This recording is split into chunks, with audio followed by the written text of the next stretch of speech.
Welcome to What's Brewing with IAT Insurance Group, where episode after episode we cover the latest marketplace trends with subject matter experts who are fueling our mission to provide insurance answers together. Grab your cup and let's settle in. Hi, I'm Taylor Evans, and welcome to What's Brewing. Today's guest is Laura Penhale. Laura is an AVP of Contract Surety Home Office Underwriting, and she's been in the industry for more than 25 years. And we are super jazzed to say that 15 of those years have been with us here at IAT. Laura, thank you for joining me today. It's great to see you, Taylor. Thanks for having me. Always great to see you. So let's talk about what's going on in the construction industry right now. We have a lot going on in terms of contractor liability. Can you tell me what trends you're seeing? Absolutely. We see a lot of the same things we saw last year in terms of labor shortages and supply chain disruptions have continued. And a big thing is, another thing that we've seen continue is impact of inflation on the construction industry. These are continuing trends that we've seen, and our contractors continue to fight with them. But there are also some new and emerging trends as well, which we can discuss. Yeah, for sure. I feel like it's almost like these trends that have been around for a little while, they start to compound, right? And then they have this domino effect leading into something new. So, yeah, let's talk about them. What new things are we seeing emerging in the space? Well, I just mentioned before, interest rates have been fluctuating, and that's creating what we're seeing a lot more contractor default here in the construction space. The fluctuating interest rates have really impacted our contractors in terms of things just cost more. And the two places where we really see that they have issues are financing their equipment, and we see that the project financing is on hold a lot of times, so that they have projects they think they have that are going to start, and because the project financing isn't there anymore, it's either delayed or canceled. So you're seeing them shoulder a lot of additional costs, and you're seeing them not have the projects that would have the cash flow. They just can't have the ability to do the work. That's quite the impact on the industry, for sure. And I know we've talked about this before, and this is probably going to be volatile for the foreseeable future, right? And you also had mentioned to me like that extra cash flow that people had post-pandemic, that well has dried up too, right? Absolutely. The government was very generous during COVID times, and they had put out a lot of PPP money. It kept our contractors afloat for a long time. That money is dried up. It's not going to be there anymore. You know what's so interesting about that is we're also seeing it in the trucking space. And in our first episode of What's Brewing, Scott Miller and Bobby Goldie actually covered that. So in specific to independent truckers, like what can subcontractors and also construction companies plan for? How do they mitigate some of these challenges that you're seeing in the space? Sure. First of all, they should be looking at their contract terms. Because some of these things are not new problems and they're lingering, labor shortages and supply chain issues have been a problem. And when they're negotiating their contracts, they need to negotiate terms that are favorable so that they have run into a supply chain issue. And one of the ways they can do that, one of the contract terms they can negotiate is paid when paid, so that they're not putting that money out first. So they get it when the contract funds are available. Labor shortages are continue to be an issue as well. We always advise our contractors to get out there and start recruiting young, high school age. 1 in 4 construction workers are now over the age of 55. It creates a huge impact on the ability of our contractors to continue to be productive as their workforce retires. So we encourage our contractors to get out there, get out to the high school level, also make sure that you're keeping all those good employees by, have stay bonuses, have good benefits, have a great place to work, just like here at IAT. Yeah, absolutely. And it's so interesting because I feel like so many of the traditional spaces, whether it's insurance, surety, construction, Hmm. even trucking, they're having that same problem, that labor challenge. And we have to do more, I think, to promote that employer brand. And to your Hmm. point that you just made, tout those benefits. Hmm. And even as you bring young people in, there's still a huge learning curve. So there's going to be, someone who's been doing it for 25 years is going to be more efficient than someone who's learning how to do it. So our contractors need to be aware of that. And again, they need to make those adjustments when they're looking at their construction projects. Yeah, 100%. We have to accommodate that new talent coming in and leverage the veteran talent that we have to Hmm. help train the new because Hmm. these things will have to continue getting done regardless of what challenges we may face. So I like Hmm. that approach and adapting how we're doing things currently. I think that's solid advice. I also recently read a blog that you contributed to for the National Association of Surety Hmm. Bond Producers, better known as the NASBP, of course, in the Hmm. surety space.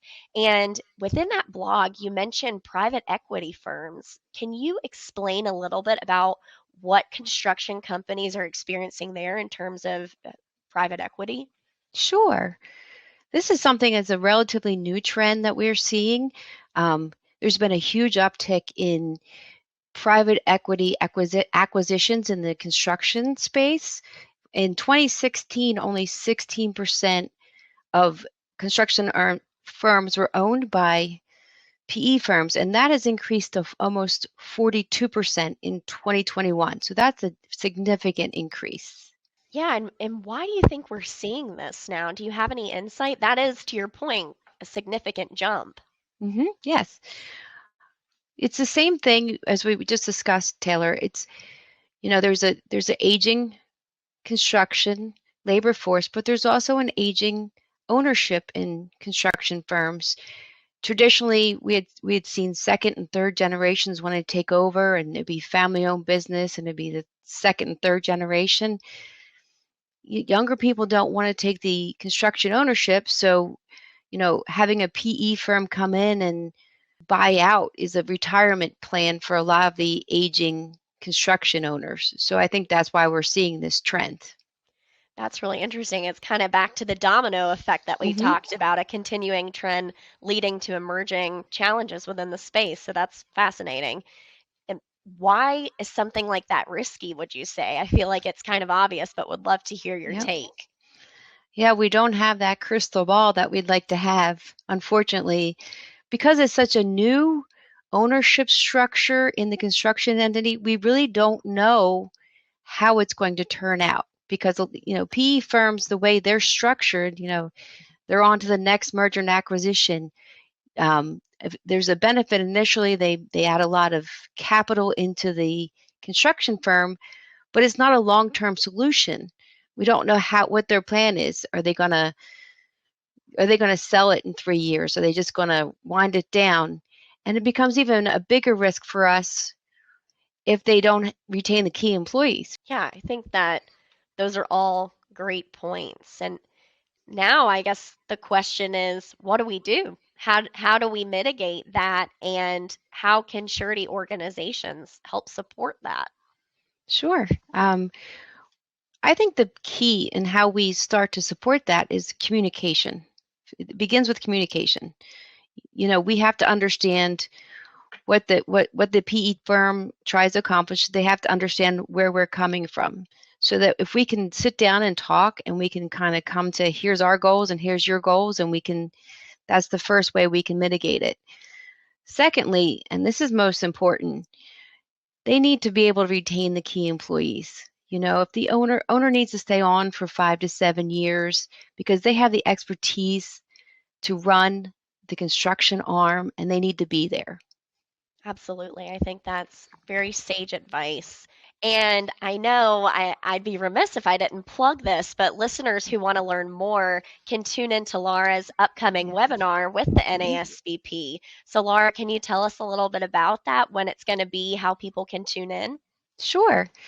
I am really excited because I'm very passionate about what's going on in the construction world, and I've been very honored to be asked by the NASBP to present a virtual seminar on May 1st at 1 o'clock in the afternoon.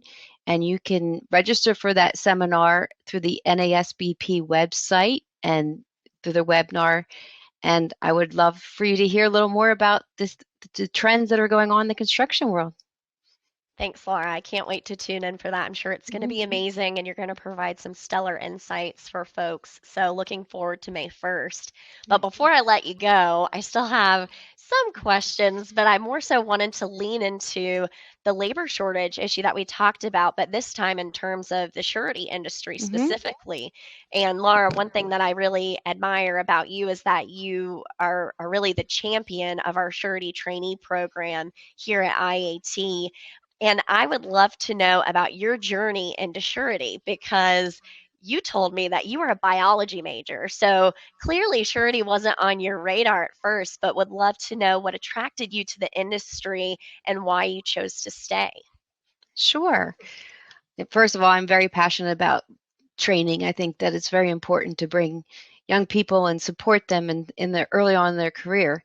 And yes, I had big plans to be a doctor in my life, and I got a biology degree, but by the end of 4 years, I pretty much knew that I was not going to be a doctor. I'm pretty squeamish, but interestingly enough, it's the people you know in the world. And I babysat for a family who worked had a family member who worked at a surety company. And when I got out of college and I didn't know what to do, they had a temporary opening, and they said, "How about you come and join the accounting department in our surety company?" So I started there, and I worked in accounts receivable for a few years, and I kind of learned the lingo. And I thought, wow, I'd really love to join the underwriter training program. So I worked my way up. I got a business degree later on, and it just stuck. I love the surety world. I never look back.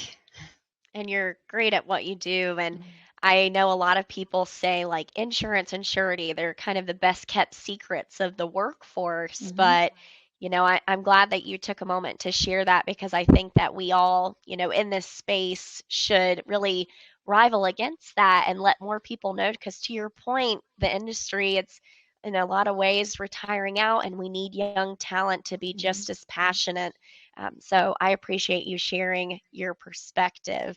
And I also love, I know we've talked a couple times for listeners, Laura and I spent some time together. I'm on the marketing side and Laura's on the surety side, and we collaborate quite often. But one thing that I really admired in one of our conversations is, when you became a mom, you said your career here that you have at IAT, you felt so supported in that time, which I feel like is such an important message to get across too for women who do want to have a family but also have a career. And you're a beautiful example that is attainable and achievable, and in fact you can thrive in your career. So just really appreciate that.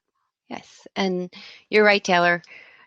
Having the flexibility of having a career and being a mom is really what brought me to IAT, because I worked at a different company and I didn't have the flexibility to work part-time.